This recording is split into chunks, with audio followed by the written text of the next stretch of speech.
मैं आप सभी से ये कहना चाहता हूं मेरे भाई और बहनों, ये विभाजन विभीषिका ये वो त्रासदी है कि ये त्रासदी दुनिया की सबसे बड़ी त्रासदी है। इसमें 10 लाख लोगों के हत्या से ये जो हमारा 14 अगस्त था, विभाजन विभीषिका थी, ऐसा दुनिया के किसी भी इतिहास में नहीं होगा जो देश की आजादी से पहले यह विभीषिका आई थी। यही नहीं, मैं आपको एक थोड़ा पीछे लेके चलना चाहता हूं कि देश की आजादी के लिए हमारे उन महापुरुषों ने अपने आप को समर्पित कर दिया। उन्होंने कभी इस देश में हूण आए, कभी कुषाण आए, कभी इस्लाम आया तो कभी अंग्रेज आए, और सबसे लोहा लेने का काम हमारे उन महापुरुषों ने किया था। एक बहुत ही बड़ी लंबी लड़ाई के साथ देश को आजादी मिली। देश हमारा जिस लक्ष्य के लिए हमारे महापुरुषों ने अपने आप को समर्पित कर दिया, और भी समर्पित भी ऐसे किया। एक मां से पूछा गया था कि तुम्हारे 3 बेटे हैं, तीनों ही आजादी की लड़ाई में उन्होंने अपने आप को समर्पित कर दिया, अगर आपका चौथा बेटा होता तो क्या करते? उस मां ने कहा कि चौथा नहीं, अगर 5वां भी बेटा होता तो मैं देश की आजादी के लिए उसको भी आगे कर देता। यह आजादी ऐसे ही नहीं मिली। लेकिन मैं कहना चाहता हूं मेरे भाई और बहनों, जिन लोगों ने हमेशा स्वार्थ की राजनीति की, जिन्होंने तुष्टीकरण की राजनीति की, जिन्होंने हमेशा लालच के साथ राजनीति की, उन लोगों के कारण हमारे देश का विभाजन झेलना पड़ा, देश का विभाजन झेलना पड़ा। और आपको यह भी मैं बता देना चाहता हूं, यह दर्द आज भी लाखों लोगों के मन में आज भी प्रश्न पूछता है, क्योंकि माननीय प्रणामी जी कह रहे थे, इन्होंने तो खुद झेला है, इनके पिताजी माताजी कैसे यहां पहुंचे थे। लेकिन जब हम सुनते थे, बुजुर्ग हमें बताते थे, यह स्थिति होती थी, जो पाकिस्तान से ट्रेन आती थी उसमें आदमी नहीं आता था, उसमें लाशें आती थी। इस तरह की स्थिति हो गई। मैं आपसे यह भी कहना चाहता हूं मेरे भाई और बहनों, यह दंश हमारा ऐसा है कि हमारे हर भारतीय के मन में है, और यह भूलने वाला नहीं है। यह आगे आने वाली पीढ़ी को भी हमें बताना है कि इन स्वार्थी लोगों ने हमारे देश के साथ में और हमारे देश के उन लोगों के साथ में कैसा इन्होंने व्यवहार किया। कभी कभी हम देखते थे, हम छोटे थे, लेकिन जब गांव में देखते थे, कई लोग बर्तन लेकर के आते थे, साइकिल पर कपड़ा लेकर के आते थे, उनके जीवन में ना कोई रहने को जगह थी, ना कोई मकान था। रेलवे स्टेशन और बस स्टैंडों पर उन्होंने 6-6, 8-8, 10-10 महीने, साल 2-2 साल बिताने का काम किया। कहां से किस रेल में बैठ करके आए, कितना पैदल चल करके आए, कितनों को रास्ते में छूट गए उनसे, जिनके बस की नहीं थी, और उनका दाह संस्कार भी नहीं कर पाए। ऐसी ये विभीषिका जो रात देशवासी के हृदय में घाव करती है। मित्रों, मैं इतना कहना चाहता हूं आपसे कि ये जो विभीषिका थी, ये ऐसी नहीं थी कि कोई त्रासदी हो। यह वो त्रासदी थी जो कुर्सी के लिए वो सब कुछ करने को तैयार थे। देश की जनता से उन्होंने कोई मोह नहीं था। अगर मोह था तो सिर्फ कुर्सी से था। ये उन लोगों की खातिर ऐसा इस देश के अंदर हुआ। मैं आपको एक याद दिलाना चाहता हूं, आपने पढ़ा भी होगा, कितनी रियासतें, 500 से ज्यादा रियासतें सरदार वल्लभ भाई पटेल ने एकीकरण किया। जहां जैसी आवश्यकता थी उन्होंने कदम उठाए और वो किया। लेकिन आपने देखा होगा एक जम्मू कश्मीर की रियासत थी जिसको एक जवाहरलाल नेहरू ने जिम्मेदारी ली, जिसका दंश आज तक भी हम झेल रहे हैं। मैं आपको यह भी कहना चाहता हूं, विभाजन के बाद जो स्थिति देश के अंदर बनी आपने देखा होगा, क्योंकि 1942 के अंदर डॉक्टर श्यामा प्रसाद मुखर्जी जी ने बंगाल के अंदर जब अकाल पड़ा था तो उन्होंने आकर के जन जन की सेवा करते हुए उन लोगों की सेवा करने का काम किया। आजादी के लिए हमेशा उन्होंने झंडा बुलंद किया। यही नहीं, सुभाष चंद्र बोस जिन लोगों ने किस तरह से काम किया, और बाबा साहब भीमराव अंबेडकर जी ने जब कहा कि ये जो बंटवारा हो रहा है ये ठीक नहीं है और ये बंटवारा कुर्सी के लिए हो रहा है, ये तो बहुत गलत है, ये बंटवारा नहीं होना चाहिए। जो राष्ट्रवादी लोग थे, जिनके मन में राष्ट्र के प्रति पूरी संवेदना थी, पूरे राष्ट्र को लेकर के मजबूती के साथ चल रहे थे, जिनके अंदर मन में इति थी, हजारों सालों की गुलामी के साथ वो जिंदा थी, ऐसे लोगों ने जिस तरह से देश के आजादी के लिए काम किया, उनके मन में जो पीड़ा थी, उस पीड़ा का आप अनुमान लगा सकते हैं क्या? कि जिन्होंने आजादी के लिए सब कुछ खो दिया और एक दिन में कुर्सी के लिए विभाजन हो गया, इससे बड़ी कोई त्रासदी नहीं थी।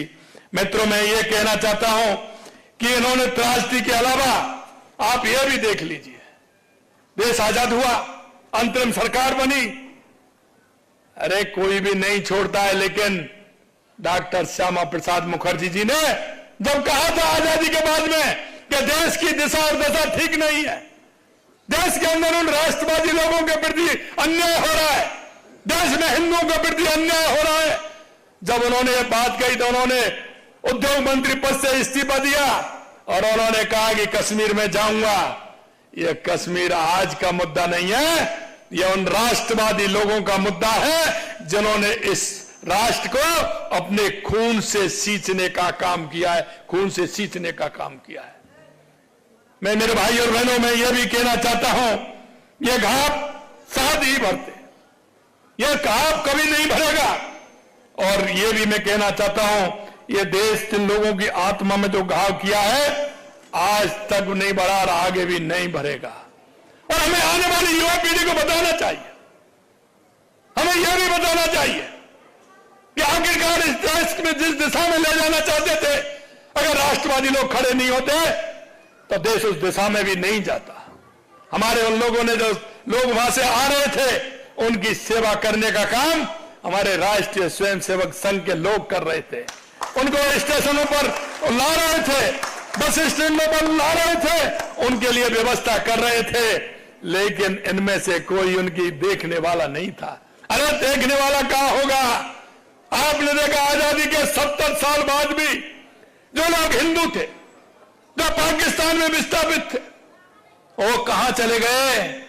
अरे उनकी संख्या तो बहुत बड़ी थी, क्या वो पाताल में चले गए या वो धरती में समा गए? उनकी भी चिंता नहीं की। वहां से जैसे तैसे अपनी मान मर्यादा को लेकर के, अपने सबको छोड़ करके जो यहां आए थे, उनको नागरिकता देने का काम किसका था? क्यों नहीं दी गई थी उनको नागरिकता? कहां गया? बांग्लादेश में जो हिंदू रहते थे, अफगानिस्तान में बहुत बड़ी संख्या में हमारे सिख भाई रहते थे, हमारे जैन भाई रहते थे, आज तक किसी ने उनको नागरिकता देने की बात कही क्या? अगर उनको नागरिकता देने की बात कही और नागरिकता देने का काम किया तो देश के यशस्वी प्रधानमंत्री नरेंद्र मोदी जी के नेतृत्व में। इसलिए मेरे भाई और बहनों, मैं यह भी कहना चाहता हूं, आज बता रहे थे कि 200 भाई हमारे यहां आए हुए हैं। अरे जैसे ही उनको नागरिकता दी, हमारी सरकार ने सबसे पहले बजट में घोषणा की कि उनको पट्टा देकर के मकान बनाने का काम हमारी सरकार करेगी। आपको मैं पूछना चाहता हूं, अगर हिंदू को नागरिकता भारत में नहीं मिलेगी तो कहां मिलेगी? हमारे सिख भाइयों को अगर भारत में नागरिकता नहीं मिलेगी तो कहां मिलेगी? हमारे जैन भाइयों को भारत में नागरिकता नहीं मिलेगी तो कहां मिलेगी? मैं आपसे यही कहना चाहता हूं, इनके मन में किसी के प्रति कोई दया नहीं है। सिर्फ तुष्टीकरण के आधार पर चलते हुए सत्ता लोलुपता के लोग, ये भ्रष्टाचार और तुष्टीकरण के आधार पर चलने वाली कांग्रेस आज भी उन्हीं पद चिन्हों पर चलने का काम कर रही है। आप देखिए, इन्होंने कितनी बार संविधान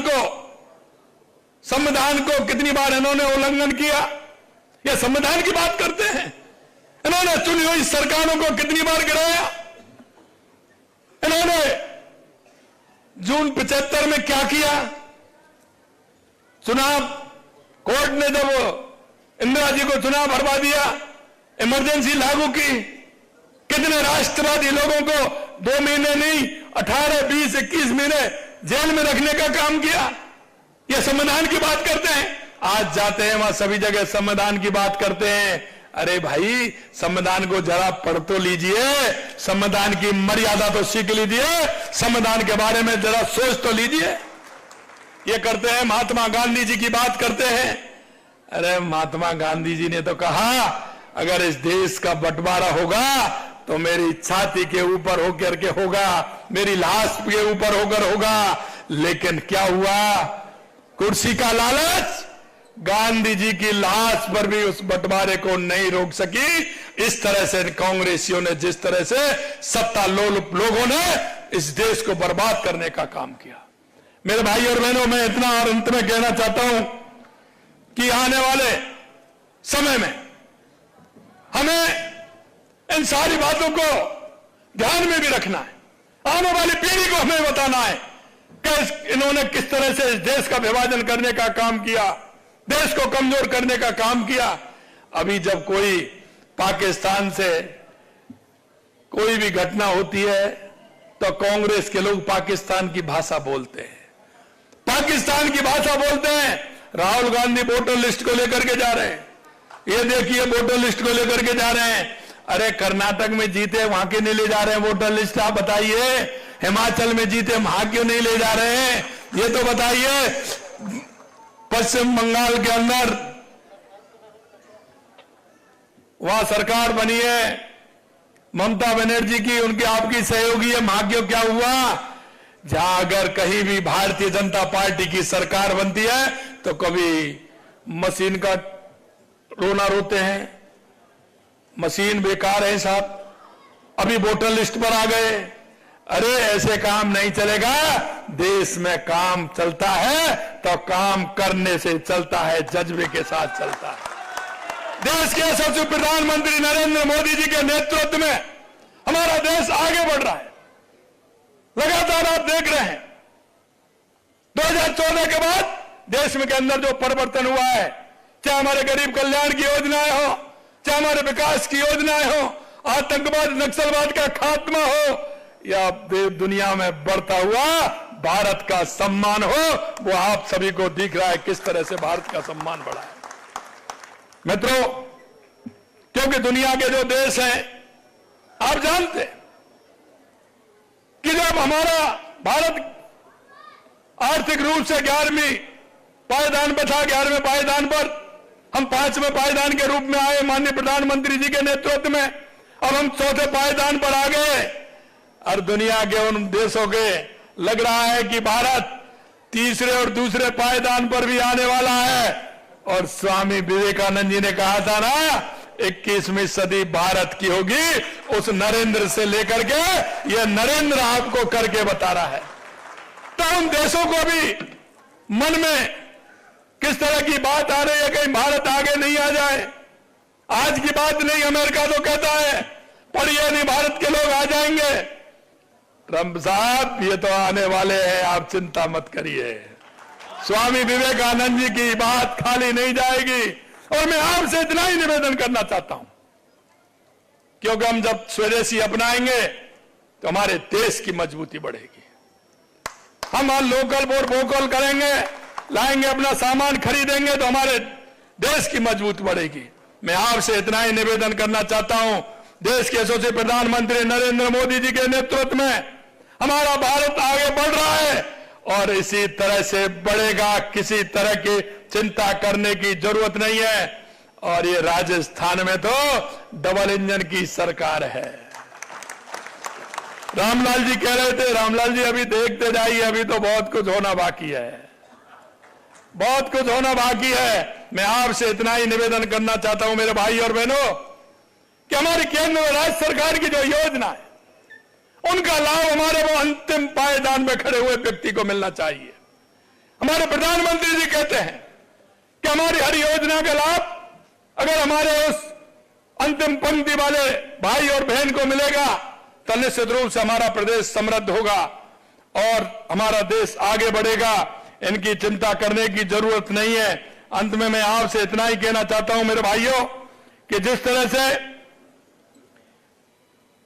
देश की सीमाओं पर आपने देखा होगा हमारा सैनिक जिस तरह से जिस मुस्तैदी के साथ खड़ा है, हमारी सेना का मनोबल जो बढ़ा है, हमारे सेना जिस तरह से काम करती है, और आज कहने में कोई वो नहीं, दुनिया में पहले नंबर की सेना है तो वो भारत की सेना है, भारत की सेना।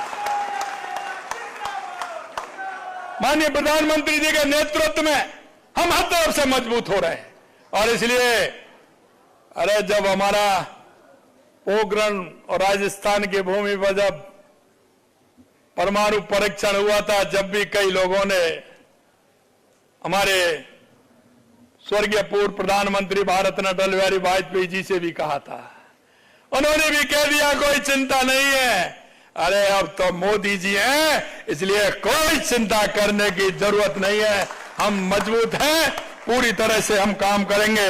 मैं आपको अंत में यही कहना चाहता हूं मेरे भाई और बहनों, ये तिरंगा हम आप सबकी शान है, पूरे देश की शान है। हमारी तिरंगा यात्रा के माध्यम से देश की एकता और अखंडता को मजबूत करने का काम करना है। हमने हर गांव में तिरंगा, हर गली में तिरंगा, घर घर तिरंगा, क्योंकि ये हमारी शान है और हमें तिरंगा यात्रा के माध्यम से देश और देशवासियों को ये संदेश देने का भी काम करना है। तिरंगा हमारे क्रांतिकारियों के बलिदान की कहानी है, हमारे वीर जवानों की शहादत की निशानी है। तिरंगा हमारी आन बान और शान का प्रतीक है। तिरंगा यात्रा हम सबको जोड़ती है और ये हमें याद दिलाती है कि भारत सिर्फ एक भूभाग नहीं है, ये हमारी मां है और 140 करोड़ इसके बेटे हैं, 140 करोड़। केसरिया रंग हमारे शौर्य का प्रतीक है, सफेद रंग हमारी सत्यता और शांति का, हरा रंग हमारी आशा और विकास का, अशोक चक्र हमें सतत प्रगति की प्रेरणा देने का काम करता है। हमें यह संदेश देती है कि जब तक इस तिरंगे की शान कायम रहेगा, जब तक ये शान से यूं ही लहराता रहेगा, तब तक संसार की कोई ताकत नहीं जो हमें झुका सके, हमें झुका सके। भाजपा तिरंगा यात्रा के माध्यम से, इस अभियान के माध्यम से देश भर को एकजुट करने का काम कर रही है और हमें प्रदेश के हर घर तक इस तिरंगा यात्रा के माध्यम से संदेश पहुंचाने का काम करना है। अंत में इतना कहना चाहता हूं, विभाजन का जख्म केवल सीमाओं पर नहीं बल्कि लाखों दिलों में आज भी है। विभाजन दिवस का स्मृति दिवस हमें चेतावनी देता है कि तुष्टीकरण की राजनीति कभी दोहराई नहीं जाए। भाइयों बहनों, इतिहास हमें कांग्रेस की काली करतूतों का याद दिलाता रहेगा। हम कभी भूलेंगे नहीं कि कांग्रेस के नेतृत्व में ही इस देश का बंटवारा हुआ। हम कभी भूलेंगे नहीं कि उन्होंने लाखों लोगों की कुर्बानी अपने सत्ता सुख के लिए कर दी थी और आज वही कांग्रेस हमें एकता का पाठ पढ़ाने की कोशिश करती है। जिन्होंने इस देश को बांटा वो कभी देश नहीं संभाल सकते, जिन्होंने देश को तोड़ा वो कभी लोगों को जोड़ नहीं सकते। कि देश हमारे विरोधी ताकतें जहां भी हो जो देश की तोड़ने की बात करते हैं, उस समय उनको जवाब देना चाहिए। ऐसे आस्तीन के सांपों को मुंह उठाने से पहले ही उनका फन कुचल देना चाहिए। हमारा मंत्र है सबका साथ, सबका विकास, सबका विश्वास, सबका प्रयास। अंत में इतना ही कहना चाहता हूं, स्वदेशी को अपनाते हुए वोकल फॉर लोकल के माध्यम से हम हमारे खुद के बनाए हुए सामान का उपयोग करें, दूसरे लोगों को शपथ दिलवाएं वो भी उसको करें, जिससे कि हमारा देश मजबूत हो, हमारा प्रदेश मजबूत हो, हमारा जिला मजबूत हो, हमारी तहसील मजबूत हो, हमारा गांव मजबूत हो। इतना ही मैं आप सबके बीच कहना चाहता हूं। आप सभी इतनी बड़ी संख्या में आज यहां इस कार्यक्रम में पधारे हैं।